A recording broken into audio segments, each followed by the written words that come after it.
Welcome to Talking Technology with NCBI Labs, where we believe that technology is the single greatest enabler for people with sight loss and all disabilities. If you are interested in the latest technology news, products, and innovations, then you've come to the right place.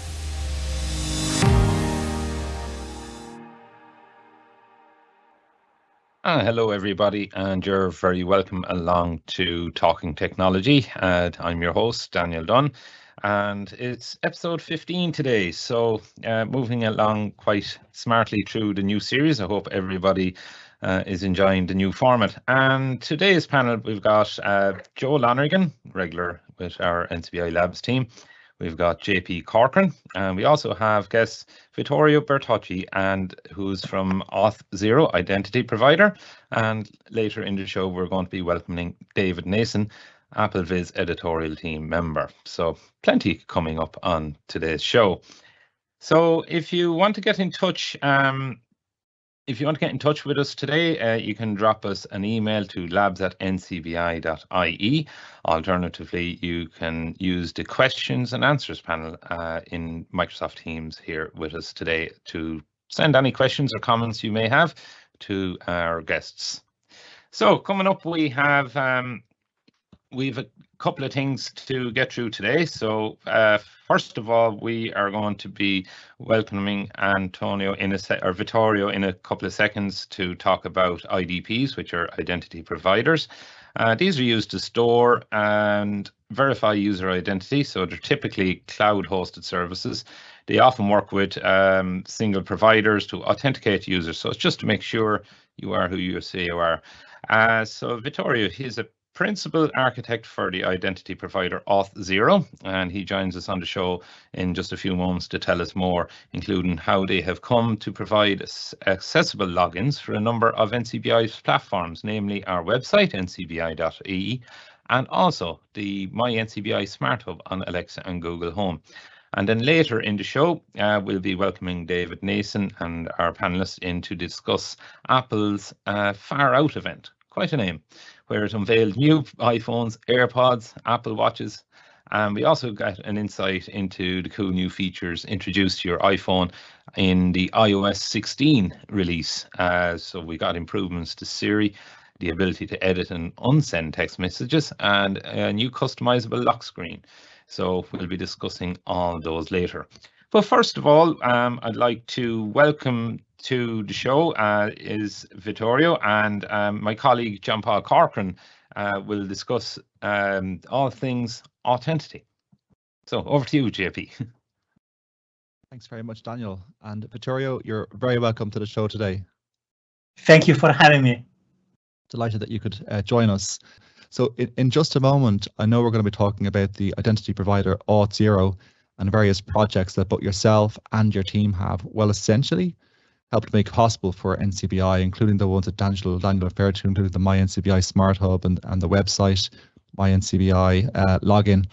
But before all that, I'd like to take a step back, if I may, to point out how important really this service is for our organization and organizations as well when it comes to digital accessibility. I know on this show, we often talk with app developers and others working in the field of technology for sight loss about the work that they do. But what I think is really interesting about this topic today on user identification is how it's technology that so many people like us use and come to rely on, but perhaps not everyone is necessarily too au fait or familiar with how it works or even how it can be made accessible. So really looking forward to our discussion today. And just to start with, Vittorio, would you be able to tell us a little bit about Auth0, perhaps who they are and what they do? Absolutely. Auth0 is a product unit of Okta, and in particular, it pertains to other things that have to do with customer identity. If you look at the identity industry and landscape, you can have like this big watershed between systems that are designed to help handle authentication for your customers. And then there are systems that are used to handle authentication for your own employees.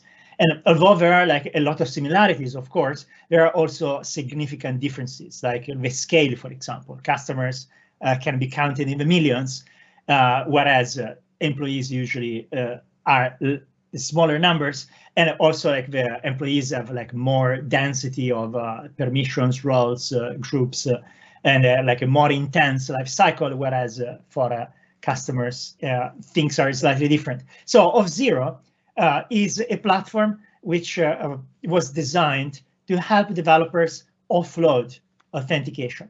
Authentication and authorization are very complex aspects of the life cycle of an application, but are also incredibly important. Of course, they are on the critical path of users gaining access to their data and services.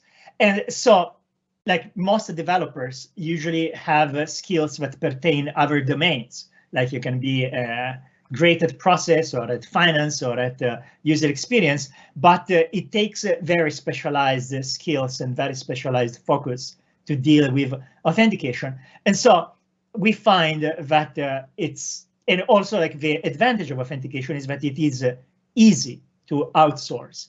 There are a large number of very successful open protocols like SAML, OpenID that you can use for whenever your application needs to authenticate, to just send the user to those other platforms so that the authentication ceremony can take place. And as you mentioned, authentication and accessibility, it's a fundamental aspect of accessibility. Let's say that given that everyone needs to authenticate, but not everyone can authenticate in the same way, having a platform that has the ability to be flexible enough to encounter the abilities of every user is very important. And of course, this is one aspect that Auth0 has been focusing on.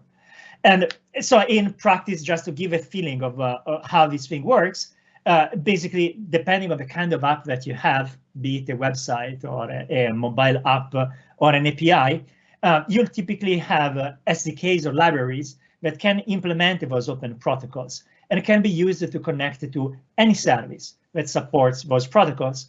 And Auth0 is one of them. And Auth0 and Okta are part of those standard organizations that help define those standards. I myself sit on the board of directors of OpenID Connect, and I work with ITF and others to define those standards. And thanks to those standards, you just transfer the experience to the identity provider, and then in there you'll have the ceremony of authentication, which is it goes from the classic username and password, but can span any experiences you can think of, like touch, voice, anything. And then once authentication took place, the flow just comes back to your app with something which represents the successful outcome of that authentication. The SDK that you used for redirecting the flow validates this thing and basically just sets a session. So from the developer point of view, authentication usually just means putting an SDK in their app, configuring a couple of strings that point to Auth0, and that's it. So that is, in a nutshell, the idea behind this outsourcing of authentication and authorization. Okay, thanks for explaining, Vittorio. Just if we could focus on the accessibility point that you mentioned a moment ago. So I understand that NCBI originally we wanted to use AWS or Amazon Web Services, AWS Cognito, for it as its IDP, with projects including the NCBI Smart Hub, which we've covered on previous shows here on the podcast, along with other things, including the NCBI sign-in on our website. But the problem that we encountered, I believe, was that the login, unfortunately, was not accessible. But Auth0, from what I understand, is able to provide a solution. So could you tell us a little bit how that solution was provided by yourselves? Here I have to be upfront. I work in the architecture team, which is very, very high level. And so I typically work only on the super high level architecture. And so I didn't really work directly with you. But in general, I know how our service offers accessibility in that respect. And in particular, we give to customers complete freedom on the pages that are used for authenticating, so that those pages can actually be compatible with the various accessibility measures that the browsers and operating systems offer. So in particular, screen readers, the ability of moving the focus to the right fields, they alternate representations of the various elements of a screen so that a screen narrator can go through that. And when it comes to the actual authentication methods, we have a range of authentication methods that we can enable, which can be compatible with the things that particular users can actually perform. So from, of course, it started with typing, but then there is touch, there is the ability of using external security keys. There are like ways of getting like your biometrics, so your face and similar. And so we offer already out of the box a number of those features, but we also offer complete flexibility. Let's say that you can actually go on the authentication pages and substitute the HTML with whatever you want. And then at that point, you can adapt what you have in there to the specific needs of your solution. Mm-hmm. Okay. I think that was one of the key components around ensuring that the My NCBI Smart Hub was fully accessible for users with a vision impairment who might be perhaps using a screen reader. Of course, that we'd be able to have authentication and authorization for users of applications. We'll make sure that, for example, all the labels were accessible for someone using a screen reader, everything like that. So that's what Auth0 gave us, which of course made the project and My NCBI Smart Hub fully accessible, which was so important for us. If we could move on to technology that I've come across only quite recently, which is a passkey. So this is, I believe, a new way of verifying identity. I think that's something that we're going to be hearing quite a lot about in the coming period. Could you tell us a little bit about how this technology works and, well, who it's designed for, a passkey? Absolutely. In order to get there, I needed to take a step back and talk about FIDO and WebAuthn. There is this alliance called FIDO, which puts together a large number of technology and service providers whose mission is to eliminate the use of passwords. Passwords are a very, very inadequate mechanism for authentication, but unfortunately they are also incredibly convenient. And so they've been with us for a very long time. And the main challenge with passwords is that they are phishable. And so there are ways for attackers to obtain access to services without actually being there. Like there are a number of easy attacks that piggyback on the fact that people use passwords. So the FIDO Alliance formed to provide viable alternatives to passwords. And if you ever used the biometrics of your device for signing in on a website, chances are that you used the protocols that the FIDO Alliance put together. And in particular, there is a protocol that they put together in collaboration with W3C, which is WebAuthn, which is substantially a set of JavaScript APIs that can be used for signing in websites using public key cryptography, which basically leverages the cryptographic abilities of your device to actually just sign pieces of information instead of sharing secrets like passwords. And the use of this technology makes authentication very hard to phish. Like there is no way for a remote attacker to steal your credentials. And those systems are what you find in hardware keys like the YubiKeys, or in those websites that tell you, do you want to sign in faster on this device, and tie your authentication to the biometrics of that particular device. Now, passkey is a way of overcoming some of the limitations of the mechanisms that I just described. In particular, when you use the biometrics of a device, typically in the traditional way of doing WebAuthn, you are tied to that particular device. And so if you lose that device, or if you use multiple devices, then you cannot use the same registration, and you have to re-register for the same website for all of the devices you have. And if you lose your device, you have no recovery mechanism. And so the outcome is that you need to use this mechanism only as second factor. Now, passkeys have been introduced by various vendors like Apple, Microsoft, and Google, and they are basically the same capabilities that I described earlier, signing in with the biometrics of your device. But the difference is that the keys that you unlock whenever you use your biometrics can roam. So if you are in the Apple ecosystem and you sign up for a website using your biometrics on your iPhone, as soon as you get to your Mac, which is using the same iCloud account, when you land on the same website, you will have the same key available on your Mac, which you will be able to unlock using whatever biometrics your Mac has. And so at that point, you overcome the problem of not having your registration available across multiple devices. And if you lose your devices, you have a way of restoring your keys. And so from the developer perspective, this gives all the convenience of outsourcing authentication to passkey, to WebAuthn, and it also relieves you of the burden of having to deal with the recovery flows, because at this point you can rely on Apple or Microsoft or Google recovery flows. And so it is a very significant improvement from passwords. It might not be an improvement if you are already using WebAuthn and you are already using like secure mechanisms, but the bulk of the uses out there are based on passwords. So this technology is very promising because it is nearly as convenient as passwords, but is vastly more secure. And so we hope that this will help us to finally move past passwords and move consumers on more secure mechanisms.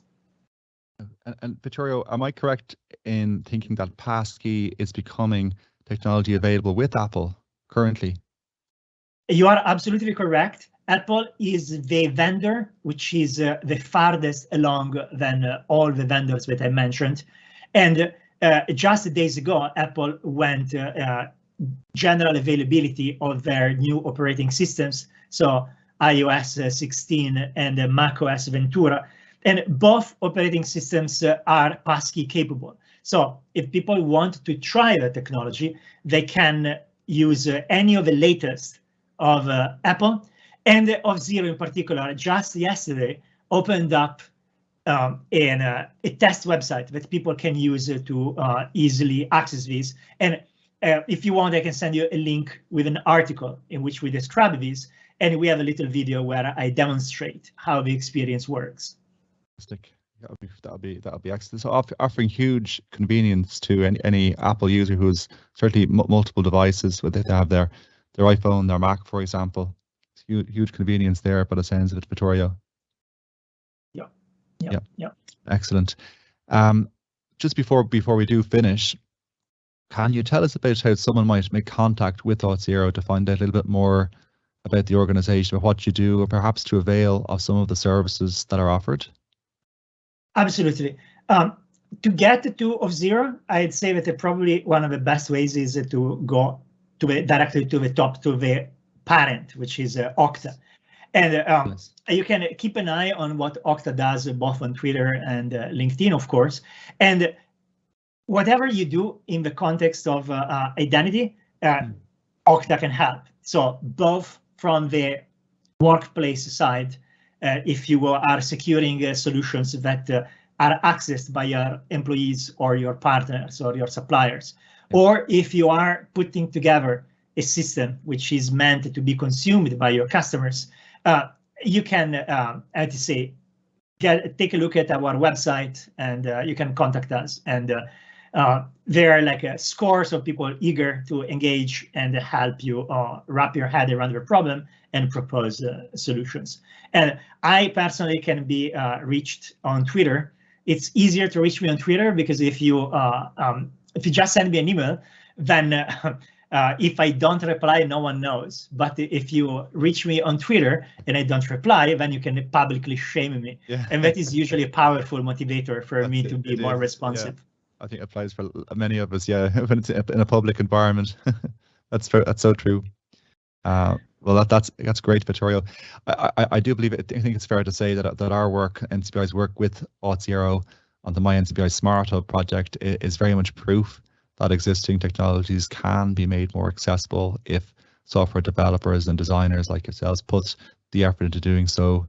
And another point I'd like to mention is that we certainly do hope to continue to collaborate with both yourself, Vittorio, and the Auth0 team on projects and technical advancements in the future. So thanks very much for that. And we certainly do look forward to working with you in the near future and continuing to do so going forward. So thanks very much for joining us on the show today, Vittorio. Thank you so much for having me. Lovely. Thank you very much, Vittorio. That was fascinating listening back to that and hearing how identity, I suppose, is protected on the internet going forward. As you know, everybody knows security, and that is of everybody's concern. So it's great to hear, I suppose, a little bit behind the scenes how these systems work. So thanks for that, JP, and thanks for that, Vittorio. And moving on now, our next piece we have today for you is the discussion on the Apple Far Out product launch event. And join us to tell us more about the goings on is regular at this stage, David Nason from AppleVis. I think it's fair to say you're regular with us at this point. How are you, Daniel? Great to be here.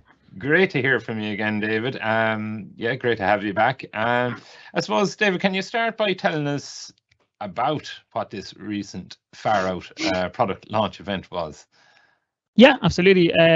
So this was I guess it's a regular thing now. Every September is Apple's biggest launch event because it's where they announce the iPhone typically. And so that's the main event was the iPhone for 2022, the new phones. But they also announced the Apple Watch, which they generally do at this event as well. And sometimes you get something else as well. This year we got new AirPods Pro as well. So basically it's a surprise in yeah. And the event itself, I suppose it's a bit of a, it used to be live kind of in a theater, and they had on stage, and now it's a bit of a hybrid with more pre-recorded kind of stuff, but they still bring that same kind of Apple shine to it. Yes. Okay, so I suppose Christmas is on the horizon. Are we allowed to say that word this time of year? Well, okay, it's off very far on the horizon, but it's still coming. So it's probably a great time for a company like Apple to be, releasing new product onto the market, I suppose, to capture that. Yeah, definitely. It's we're heading into the last 3 months of the year. It's the big shopping quarter. Yeah, the big shopping quarter, exactly. So did you listen in on the event with audio description? I did, yeah. You can watch it now. I think they put it on YouTube and they put it on their own website. I typically watch it on my Apple TV. And within that, and I think it was Joe on the last episode mentioned you can go into the settings and turn on audio description. That's right. And if you have that on, then it comes through on the Apple TV. And I believe if you watch it on the likes of the iPad and so on as well, you'll get the audio description. And it's very useful. We didn't used to have it. It's the last kind of 3-4 years we've had the audio description for these, and it does help because they show those little videos of what used to be Johnny Ive or whoever it is now doing the fancy video showing the product and stuff like that, and just to have that bit of description or who's come on screen or what they're doing. Yeah, so Joe here, David. Yeah, it's excellent because I suppose some of the videos, they are great. They have a lot of music in the background though, and it's good to be filled in, Yeah, exactly. You're not missing out. So I take it you listened in as well, Joe, did you? Yeah, I did. I got most of it on with audio description. I watched it first without, and then bits I missed. I went back over and watched with audio description. Very good. Yeah. So the new iPhone 14 is coming, and I suppose, in your opinion, what who are these phones designed for what what types are there? It's an interesting one. So for, I guess, the third year in a row, they brought out 4 phones, but the change is they've got rid of the mini. So for 12 and 13, they had a mini. Now that's gone, but they've brought in a new large phone. So now you've got two, I guess you could call them standard phones, which are 6.1 inch is the regular, and then 6.7 inch is the plus, and then you've got two Pro phones, and they're the same size as 6.1 and 6.7. So you've kind of got those two kind of levels now. So you can, whether you want the standard or the Pro, you can get it in regular size or a large size, but there's no mini anymore. Yeah. It's probably disappointing for some people that don't like or that love the little small phones, but I suppose myself. Yeah, he had previous mini was the 12, I think, wasn't it? Or could you get 13 mini? 13 mini as well. But like it's for people that can't see the screen, it is quite useful because I suppose it's having a smaller screen. It does help with repetitive strain injury. You don't get it as much. Whereas a bigger screen, more real estate to travel. Yeah, I just find it's easier to use. A lot.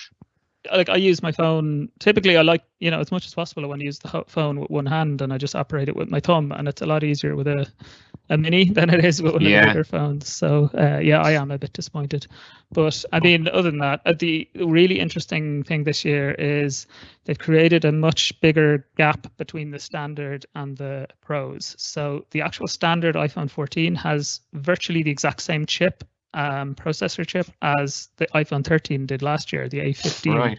So the engine is the same. Yeah, there's a slight bump, I think, in the graphics. There's an extra core in the graphics processor, but basically it's essentially the same chip, which means if you have an iPhone 13, there'd be no real reason to get an iPhone 14 that I could imagine, unless you wanted some of the Pro features and you go up to the Pro. If you've I think there's an argument that the iPhone 13 Pro is a better phone than the iPhone 14. Do you know what I mean? Which is interesting. Okay, it's a good discussion to have. Like, why would somebody update? But you see the iPhone 14, the basic versions of the iPhone 14, not the Pros. Do they have LiDAR or not have LiDAR? That might be one reason. No, so the basics don't have LiDAR, and the Pros do have LiDAR. So if you're looking for things like, we'll say, door detection or other features that LiDAR might have in the future, like maybe recognizing faces or shapes and different things like that. You won't get that with the basic iPhone 14, but you will get it with the Pro. So you have to keep that in mind. So somebody don't rush out and get an iPhone 14 and think you're going to get LiDAR. Exactly. And as I say, you will get it if you got an iPhone 13 Pro, which you might be able to. Apple aren't selling the 13 Pro anymore. They're selling the basic 13, but not the 13 Pro. But if you can pick up a 13 Pro, you would get LiDAR, and it has the same chip as the 14. So right. Exactly. And you probably save a few quid by getting a 13 Pros over than buying an iPhone 14 standard. Yeah. But I mean, they're good phones. I think the larger size will be really popular, because as much as I love the mini and some people do, by all accounts they were only about 5% of the share of iPhone sold. A lot of people love big phones, and now you no longer have to go to the Pro and the expense of a Pro to get the large 6.7. You can now get that in the standard phone. So I think that will do very, very well, that particular phone. Yeah. I don't think I could buy a 13, the phone number 13 on it. I'd bound to let it fall on the ground. I'll hold out and I'll save up for the 14. I didn't take you to be a bit of a superstitious type. Yeah. Do any of the iPhones feature Touch ID? No, they don't. No, there's been rumors for years about under-screen Touch ID, which is on some of the Android phones, the Samsungs and so on. But Apple have never gone that way. Send out loud, David. Or on the power button. I have an iPad. What's it called? iPad Air, I think it is, and it has the Touch ID and the power button. So there's been rumors about that, but it's never happened. I think. What distinguishes the Pros really from the standard is it's still got stuff like the LiDAR, like you mentioned. It's got this always on display, which again is something some Android phones have had for a while, but Apple have taken their time and done it the Apple way, I guess. By all accounts, it looks pretty cool. If you have, again, I don't know how, for voiceover users, particularly, I'm not quite sure. I'm sure it's accessible, but not sure how useful it really is, because the idea is that it's glanceable, that without picking up the phone, you can kind of see the time or see what some of the widgets are saying and that kind of thing. or notifications popping in. But it's, some people will love that, I'm sure. And this new wonderfully named dynamic island is on the iPhone 14 Pros. Okay. What's that? Good question, isn't it? Yeah. It's supposed to have extra information on it, and it's got the speaker in it, and I think the camera's in there, and it's got pixels in it, so it can it'll have play, pause, and things like that. Obviously, we haven't got our hands on it yet to test it, but that's the gist of it, isn't it? And it's shaped like a pill kind of a shape. So it's basically, on all the iPhones since the 10 up to now, we've had the little notch people will be familiar with, the little cutout near the top where you've got your Face ID and your front-facing camera and the speaker and so on. So in that space on the 14 Pros now, they've turned that into sort of a pill with kind of just little cutouts for the cameras or whatever. And a lot of the space around that is no longer wasted. They put pixels in there and it's used. So if you've got a timer going, it'll appear in there. Or if you've got a Just Eat or a delivery order coming, it might, just have the little updates or, time countdown of when that's arriving or whatever. Those kind of small kind of pieces of information, a little bit like the lock screen widgets, which we'll probably talk about later, but it's those within that little space. And from what I'm seeing on reviews and stuff, certainly in the mainstream side, I haven't seen much on the voiceover side yet, but from what I'm hearing, people like it. So it's an interesting idea. I suppose it's to just maximize the space and minimize the irritation of having that cut out at the top, you know what I mean, to make some use of it. Very good, very good. That'd be interesting to see how that takes off. Sounds like a runner going forward. What about other products released? And standout released alongside. We've discussed there the iPhone 14. Yeah, there's a couple of others. So the watch got updated again, and similar. The main one, I suppose, that most people buy is the Series 8, which is not much different to the Series 7 from last year. It's got the same chip as last year. In it, actually, I think that's 3 years in a row. So obviously they think the chip is good enough for what they're doing at the moment. Yeah. But it's exactly the same on the outside. Like, I believe it's the same shape, same size, everything as the Series 7. But they've updated the sensors in there, so the accelerometers and all that kind of stuff, and the GPS, things like that, are better now. And they have a new body temperature sensor, which is particularly being used for, or being promoted for, women's health, things like ovulation, menstrual cycles, that kind of stuff. Who knows where that could go in the future as well, around detecting fevers and things like that. Who knows? But right now they're focusing it on on women's health, which is they could have had it there 2 years ago for COVID. You were too warm. Do not leave the house. Yeah, exactly. Then they also have crash detection as well, I think, haven't they? Yes. That's all in all the new 14 phones as well. We should have said. Yeah. So crash detection now, as in software crash. No, actually car crash. No, I should have been more specific. Car crash detection. So if you're in a car crash and because they have new motion sensors and stuff, they'll recognize you in a crash. And it can tell through GPS that you've been traveling at a certain speed. So it's not going to think you're in a car crash if you fall off the couch because you haven't been moving. Do you know what I mean? It's a combination of... That's right, yeah. So then it'll call the emergency, isn't that right? To do the... and send your location as well. Mm-hmm. And you can obviously cancel it if you want to, but it'll it'll ring the... It's a cool service.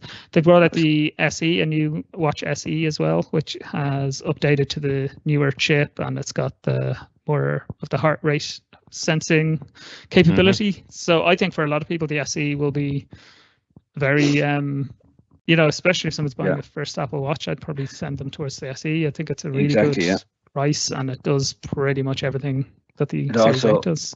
It also has the car crash detection, which I was hoping to tell me I was going to be in a crash before I was in it. Then at least I could tell the driver. At least I could tell the driver. About to be in a crash. Tell the driver, avoid that car. Yeah, but it also has a better battery. The SE is supposed to be 20% better, which is always good because everybody moans about the battery life in an Apple Watch. It's and fairly poor. All of the Apple Watches have got, even right back to the Series 4, now have low power mode, which by all accounts gives you a lot more. It obviously turns off some of the sensors and so on, but gives you better battery life. And there's also now the Apple Watch Ultra, which is a brand new part of the lineup, I guess, and it's a super rugged kind of Apple Watch. It's 49-inch, so the regular ones I think are like 40 and 44 or something like that. Millimeter, I should have said, not inch. Yeah, 49 but you don't get all that 49 millimeter on the screen. I think you get a little bit of a bigger screen with the edges. It looks like a monster anyway. It sounds actually brilliant.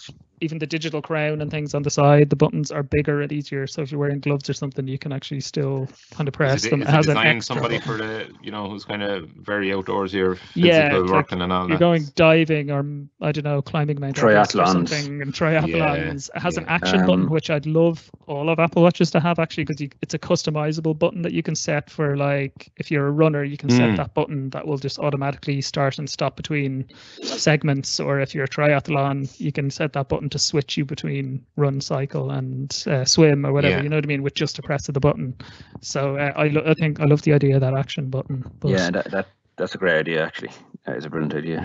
I think the only down point of the Ultra is the price. It's going to be around €1,000, which is double the price of most of the other Apple Watches. But look, and something I'm not clear on is the cellular. As far as I can tell, you still can't get a cellular Apple Watch, like one that connects independently to a mobile network in Ireland. If anyone can correct me in that, please do. Right. As far as I can tell from looking at the shop and so on, I don't see an option for it. Whereas I think, that's one of the benefits of the Ultra, is that you're supposed to be able to just take it somewhere and you're connected, In this day and age, that's very disappointing, really. I could be wrong about that, so if anyone... I think you're right. But I mean, I've heard a lot of people saying, look, what's the point in an Apple Watch if I can't leave my phone at home? You know what I mean? That kind of thing. But obviously there's loads of plus points on it. But I mean, that is one of the issues at the moment. Hopefully eventually we will get personally, I can't imagine myself anyway leaving my phone at home. But even if I had a connectable Apple Watch, unless it was maybe just to go for a quick run and just that peace of mind. But then do I want to pay an extra €5 or €10 to a mobile network just for the subscription? Yeah, I don't know, but it's definitely would be nice to have the option. I'm sure people. Yeah, it would, of course. Yeah. Very good. Joe, AirPods Pro, AirPods Pro 2. So I already have AirPods Pro, and they are a fantastic product. They sound great, and they're really good if you're a soundscape user, because you have transparency mode. But the new AirPods Pro 2, they've made a few small changes, but really useful changes. Like for example, obviously the battery life is a given. Every new product comes out from Apple, they say it's a longer battery life. So you have 6 hours now instead of 5 for your earbuds, and then for the case itself, you have 30 hours of charge in the case. But I suppose a couple of useful changes in the case itself. You have little sounds, like, I mean, for people that can't see the lights on it, you have a little sound to signify when the battery is charged, or other sounds to signify when the battery is low. And also another. Also, if you're using that, with Find My, do you know, a bit like the AirTags, where you can if you've lost the case, you can say, where is it, and it'll make a sound as well. Excellent. Yeah, that's useful when you have a toddler in the house that likes to grab your and hide them under pillows or cushions and stuff like that. So that's brilliant actually. And then you have you can now charge it on if you have an Apple Watch charger, the little puck charger, you can now place your charging case on the charging puck. So it means you have one less cable hanging around. You know what I mean? So that's another. Or MagSafe as well. The regular MagSafe, MagSafe, I don't have one of those, but that's true. Yeah, MagSafe. So use the same Christmas is coming, Joe. Oh yeah, just that song. Christmas is just around the corner. I thought you would have played that for us, Daniel. Yeah. So that's the AirPods Pro. They also have a new chip, don't they?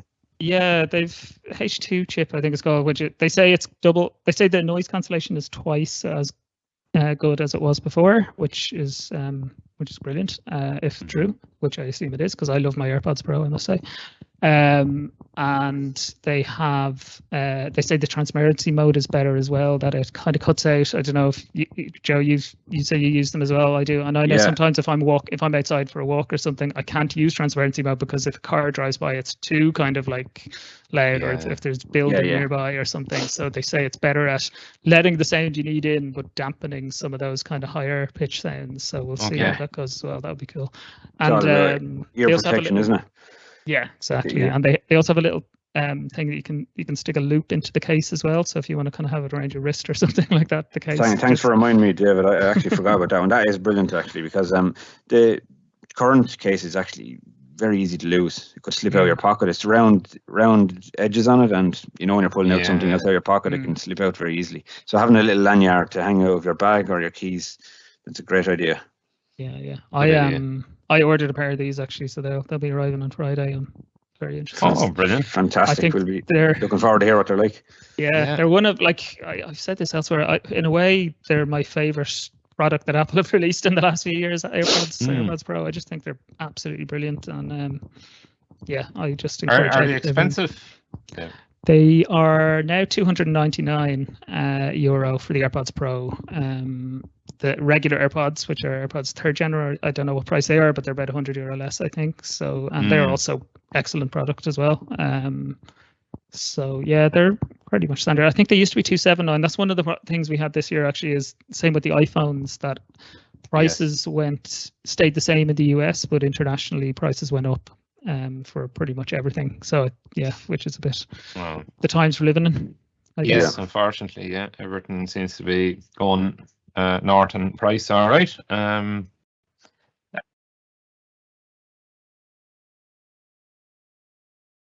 But yeah, they're brilliant. Hello. Oh. Yep. Sorry. You're there back. Any other key highlights from the event, David, that our listeners would like to hear about? I don't think from the event itself. I think that pretty much wraps it up. I suppose maybe a couple of things that are getting people talking as well aren't here at the moment are the satellite connection on the iPhones. So kind of an emergency situation, you can kind of send text messages to kind of a call center sort of situation where they relay to emergency services. So again, if you're mountaineering or something and you don't have a mobile network, you can at least get a message out. But that's starting in the US and Canada. I assume it'll go international. Yeah, they went really big on the health safety features this time, Apple, I thought. Even with just going back to the Apple Watch Ultra, they have a 80 decibel siren on it, and they also have a GPS backtrack system. So if you do get lost in the woods or when you're hiking or something, you can follow your trail backwards, So that's very good. So and then in the US, I think it's an interesting story that they've got rid of the physical SIM card in the iPhone this year, but not in Ireland or the rest of the world yet, just in the US at the moment, I believe. But I can expect. We're really behind in the eSIM. We're really behind in the eSIM situation, aren't we? Yeah, but I expect all of our networks over here now will be gearing up for that next year. That'll be my guess. Yeah, and that will be a really welcome wish for any vision impaired or blind person. Trying to change a SIM card on an iPhone is like trying to find a needle in a haystack. You know what I mean? Yeah. That will be a good development coming down the tracks. If you can just enter in a number of a SIM card rather than having to put the physical piece of plastic and copper in. Yeah. So where is that? Just America, did you say, for the eSIM, or is it Canada and America too? I'm not certain on that. It's either just the US or just North America. I'm not quite sure. Very good. Brilliant. Okay, so moving on then, right? So that's pretty much all the toys, the hardware. iOS also is currently being rolled out. Last Monday week, I think it was, it started hitting the update channels. So have you got under the bonnet of iOS 16 to see what's happening, David? Yeah, for my sins, I've been running it since June on the beta. So started off with a very actually it wasn't that buggy, but a fairly buggy system a few months ago. So it's looking mostly pretty good now. I think from mainstream features that they've added, the big ones I suppose would be the lock screen customization. So you can now, if anyone has an Apple Watch is listening, you'll be familiar with the complications on the watch. Very like these kind of small little snippets of information widgets that you can put on the lock screen. So they're different to the ones you have on the home screen. They're smaller and just more watch-like. So you can have your weather conditions, your fitness rings, and various third parties now, pedometer, step counter, things like that you can have now just there on your calendar screen. Of course. Yeah. So it's a nice little feature. The voiceover accessibility, I'm a little disappointed in Apple that it's not fully. It's manageable, but not. There's a few kind of quirks to it with voiceover that is a bit annoying, a bit disappointing, but it can be done. So it's pretty good. I like that, and I really like focus mode that they've updated. So again, that's the kind of what replaced Do Not Disturb last year. There is still Do Not Disturb, but that's one mode, but you can set up all different ones. So you could say, I have a work mode, and when I'm in work mode, I only see these apps on this home screen, and I only get notifications from these apps and that kind of thing. But now they've reversed it as well, so you can say only allow notifications from these apps, but you can also say, or people, but you can also say allow everything except these apps. So I now have a personal mode set up. So I just go into that, and when I set up personal mode, it's allow everything except Outlook, Teams, Slack, all my work apps. Yeah. And that means after the weekend I won't be disturbed by kind of work stuff, that kind of thing. So I heard you say there that certain people. Or people, yeah. So you can. It's apps and people are the things you can either specifically allow on a particular mode or specifically block. So some people use it even for like reading. I'm listening to Audible or whatever that, I want to be just left alone. I don't want any of my news or sports or anything coming through, but maybe I still want to if my family call me, I still want them to be able to get through to me, those kinds of things. Well, I was thinking maybe of a Saturday night, like there's one particular call you don't want to get. That you could block. Yeah. We go to the pubs with no reception for that, Daniel. So there is a couple of other things. Maybe we should have mentioned earlier on to Auth0. As vision impaired and blind users won't have to deal with captchas soon. They'll have automatic verification. So it's another useful. I haven't come across a captcha since I've updated, thank God. But that's going to be a feature. Yeah, word warning on that one is just that the web developer has to implement this. You know what I mean? So it's not that Apple can just sort it out for us, sort of thing. Apple have put in the capability, but what the website developers still have to choose to use it. But so it might take a year or two before we really get the benefits of that. But well, at least hopefully some of the bigger companies will probably follow straight through with it. So it could be brilliant. We'd all love to see the back of captchas. And as usual, Siri gets a few updates. David, do you want to expand any of those? I suppose the biggest one that's been talked about is new voices for voiceover, or speak screen if people use that. There's 20 new kind of languages and dialects and things like that. There's a few new UK ones. The Scottish Fiona one people might be familiar with from other devices is now on the iPhone, and Eloquence, of course. So that's been huge. People are obviously very familiar with that from JAWS. So that was big news that Eloquence. Yeah, some people love Eloquence. Yeah, the US and UK variants are both there. So I think that's got a lot of interest. Not really to my taste, but I tried it for a while, the Eloquence, but I think just got a little bit confusing especially when using the laptop on loudspeaker and stuff. You know what I mean? Yeah. So I just went back to my normal voice. But the Siri got a new tone as well. So for people that have hearing difficulties and they only hear things in lower frequencies, you get a new tone. So it's like that. I don't know if you could hear that little tone there. It's probably very low. Just about came through there, yeah. So it's the other one. It could have been a little bit high for some people, but I kind of like it getting used to it now at this stage. But Siri, again, in the early stages of this release, I found some cases better, but a lot of cases worse. So hopefully they'll keep on top of Siri because it's brilliant for, like, suppose again, you know what I mean. You can do emojis. You can do write emojis with Siri as well. So if you want to say smiling eyes with smiling face or something like that, as well, also include it. Dictation is improved as well, so which is a kind of similar part of Siri or similar to Siri. So we've probably all seen those messages on Facebook and stuff where someone's dictated like a paragraph with no full stops and no commas and stuff. So it will now it's not perfect, but it does a decent enough job of actually automatically figuring out where to put in your punctuation, which is cool. Yeah.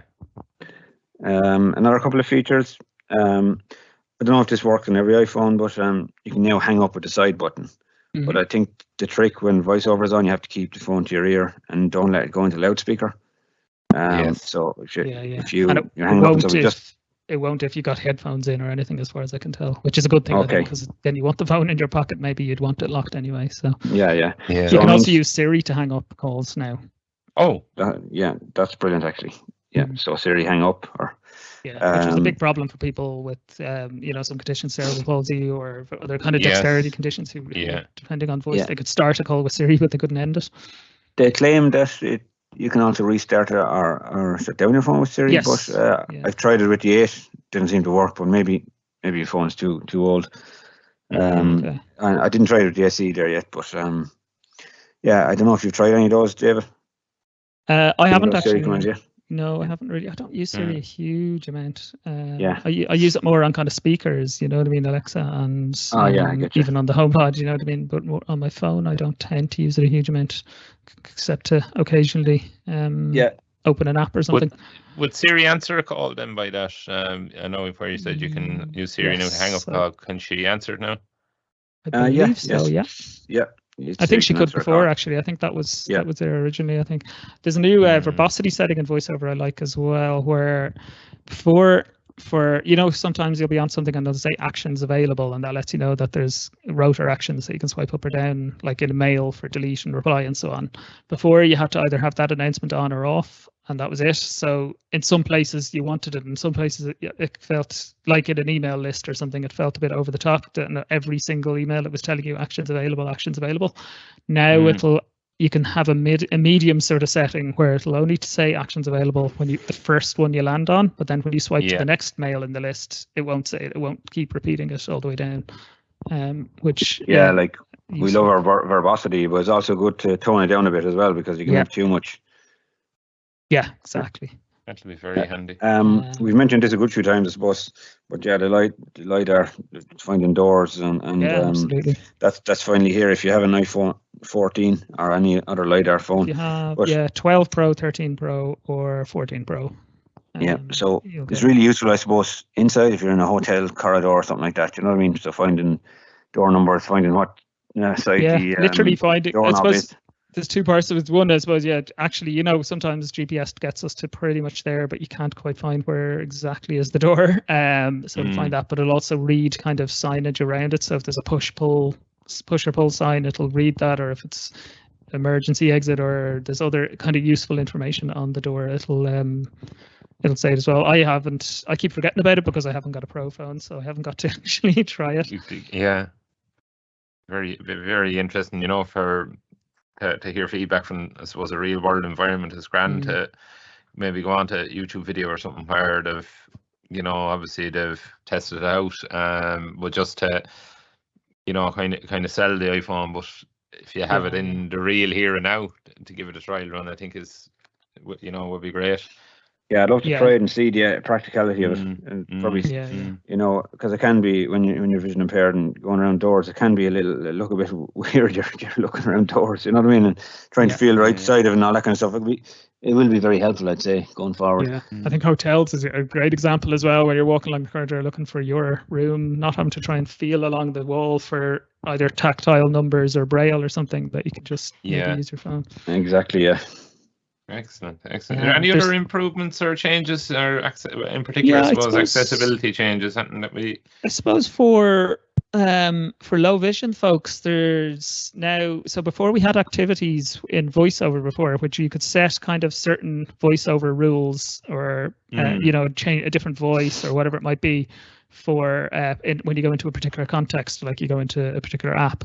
You could do that now with the low vision features. So if you only want, the larger font in certain apps or something like that, or you want reverse contrast in certain apps, you can set up those activities so when it detects when you go into that app, and it'll turn on those particular features. So that's I think fantastic. For low vision folks, that's a great step. Yeah, that's available in the magnifier app as well, isn't it, David? Yeah, I believe so. In the app itself. So for example, Daniel, if you're reading a menu and it works great there, a certain type of setting in the magnifier, but if you're reading your post at home, you might need a different setting in the magnifier. You can set up different activities inside the magnifier for different scenarios. Brilliant. So that's game as well. It's quite useful, I'd say.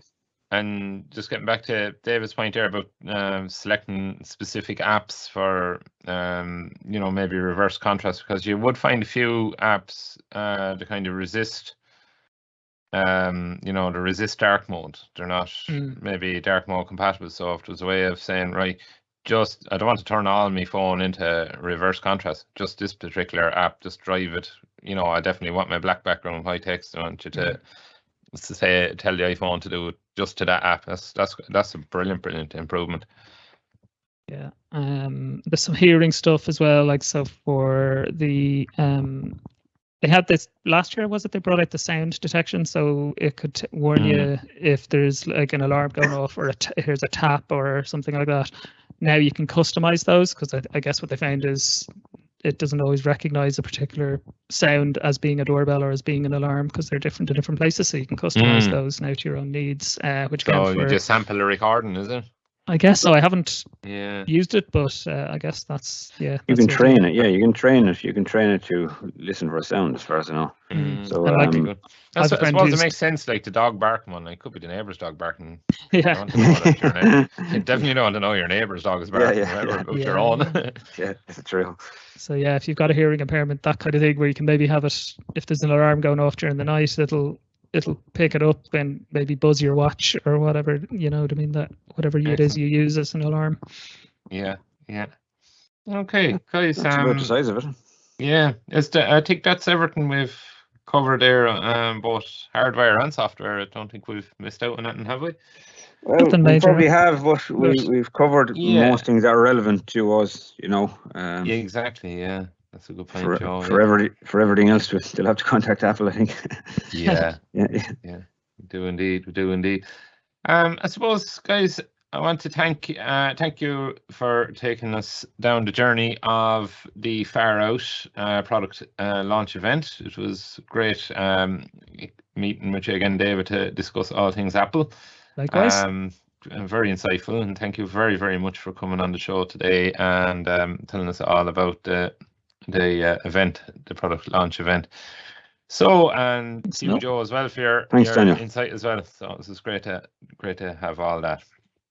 Okay, so that pretty much brings us to the end of today's show. But before I go, I'll give you our support line numbers. Our technology support can be contacted on free phone 1-800-911-110.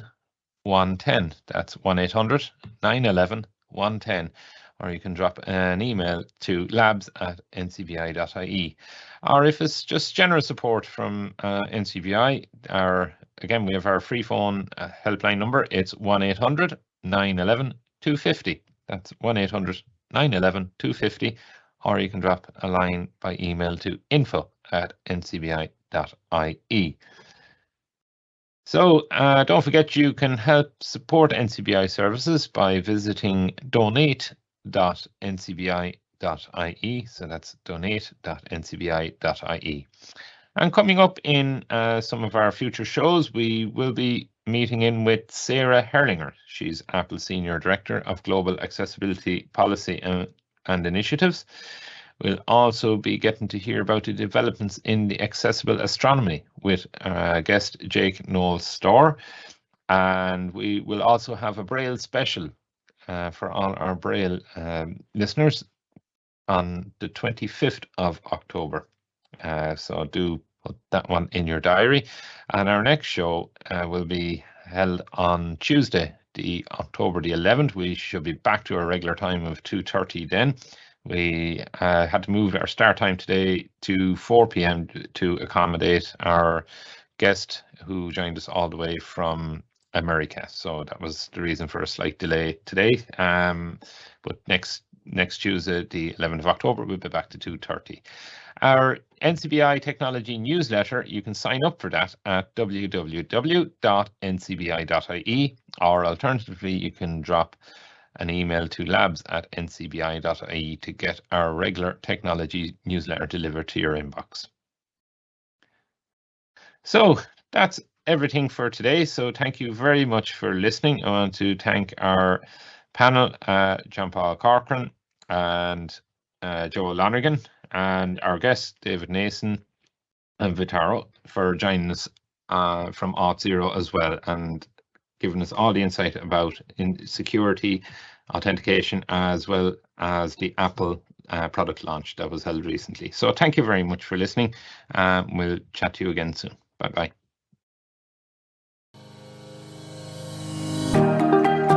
Thanks for listening to the Talking Technology podcast with NCBI Labs. If you would like to support our show, you can visit donate.ncbi.ie. The NCBI Labs Talking Technology podcast is proudly sponsored by IA Labs, the market leader in the provision of digital accessibility services.